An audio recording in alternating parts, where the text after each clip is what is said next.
Ang video ko pong ito ay nagluluto po ako yung tira-tira kahapon. Nagluto po muna ako ng kanin bago ang lahat para hindi natin makalimutan ang kanin bago maluto yung ulam po natin. Ang video ko pong ito ay nagluluto po akong tira-tira kahapon ng ulam ng pati. Ayan, ito ang natira. Sayang naman pag hindi natin lagyan ng paraan. Ito ang mga ingredient ko para may sauce po at maiba naman yung tingin ng anak ko. Lagyan ko ng konting sauce at ito ang ginagawa ko.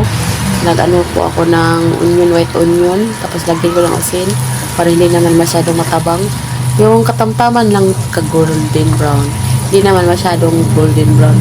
Talaga ginano ko lang na malasahanan yung crispy kasi po guys pag hindi ma-overcook.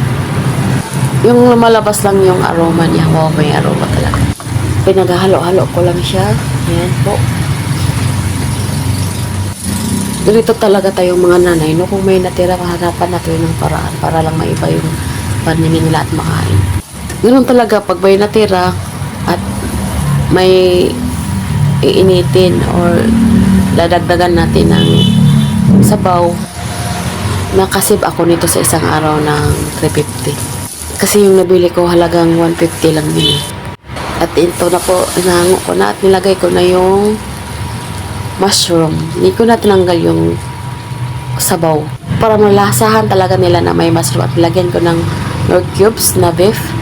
Giniling pork naman ang ginagamit ko, hindi yung baka. Kaya nilagyan ko siya ng Knorr cubes na beef flavor. Para hindi naman sila nauumay sa flavor na una. Para hindi naman nauumay sila sa flavor or sa lasa ng aking niloloto. Sunod, nilalagay ko na yung all-purpose cream. Ayan po. Halo-halo ng maigi hanggang sa ma-mix po sila.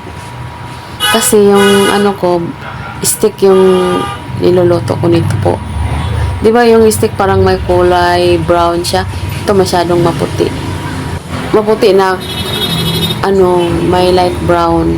Kaya dagdagan ko siya ng parang ano po, toyo para maging brown siya.